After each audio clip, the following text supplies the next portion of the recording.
Pemerintah terus berupaya menahan laju penularan COVID-19, salah satunya dengan mendatangkan vaksin. Tentu kami ingin sekali perjalanan daripada vaksinasi ini setransparan mungkin, terbuka untuk semua dalam arti segala masukan. Karena itu sejak awal kami pemerintah terus melakukan sosialisasi, tapi juga pertemuan-pertemuan dengan para pakar. Apakah ITAGI, IDI, semua kita libatkan. Karena ini merupakan faktor yang terpenting dalam penanganan COVID, yaitu penyelamatan daripada manusia. Pemerintah telah menyiapkan infrastruktur sistem satu data dalam rangka transparansi pelaksanaan vaksinasi COVID-19. 2 BUMN akan terlibat dalam vaksinasi ini, yaitu PT Telkom Indonesia dan PT Bio Farma.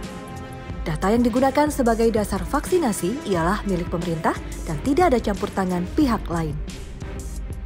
Kembali lagi saya tekankan bahwa data ini merupakan milik pemerintah.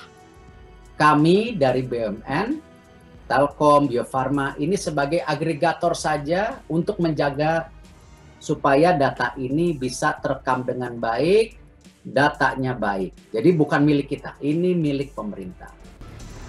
Ada 5 tujuan utama dalam membangun sistem informasi pelaksanaan vaksin COVID-19. 1. Mengintegrasikan data dari berbagai sumber menjadi satu data.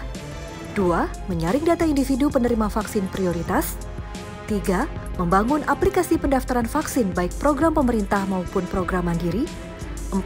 Memetakan suplai dan distribusi vaksin dengan lokasi vaksin. 5. Memonitor hasil pelaksanaan vaksinasi. Seluruh data penerima vaksin COVID-19 prioritas kini sedang dalam tahap pencocokan dan pengintegrasian antar kementerian dan lembaga terkait. Ini akan atau sedang mengintegrasikan data dari berbagai sumber. Contohnya yang di atas ini yang sudah terintegrasi dengan satu data ini, yaitu dari BPJS Kesehatan, kemudian BPJS Tenaga Kerja, kemudian Kementerian Kesehatan dari sisi tenaga kesehatan begitu ya, kemudian Dukcapil dari Kementerian Dalam Negeri, kemudian juga TNI dan Polri. Sistem ini memberikan data untuk program vaksin COVID-19 pemerintah maupun program mandiri. Data yang sudah terdaftar dalam satu sistem tidak bisa terduplikasi dalam sistem lain, sehingga pemberian vaksin lebih tepat sasaran. Sistem satu data telah disimulasikan sebanyak 2 kali di tempat terpisah. Simulasi pertama dilaksanakan di Puskesmas Tanah Sareal, Kota Bogor, dihadiri Presiden Joko Widodo. Simulasi kedua dilakukan di Puskesmas Cikarang, Bekasi, dan dihadiri Wakil Presiden Ma'ruf Amin. Pak Presiden menyampaikan bahwa secara umum beliau pikir ini sudah baik. Tentu ada 1-2 yang menjadi masukan begitu ya, sehingga terus kita kembangkan, terus kita improve untuk ke depannya.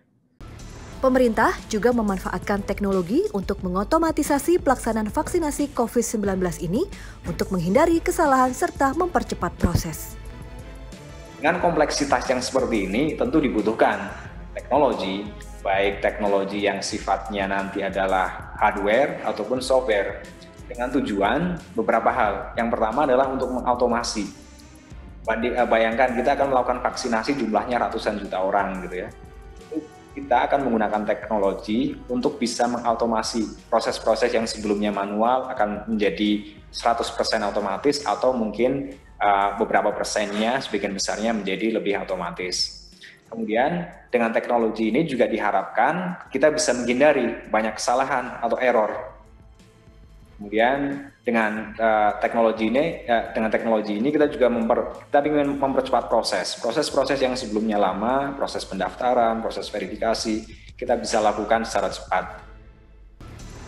PT Bio Farma dan anak perusahaannya ditunjuk untuk melakukan pengadaan, pengemasan, dan pendistribusian vaksin COVID-19.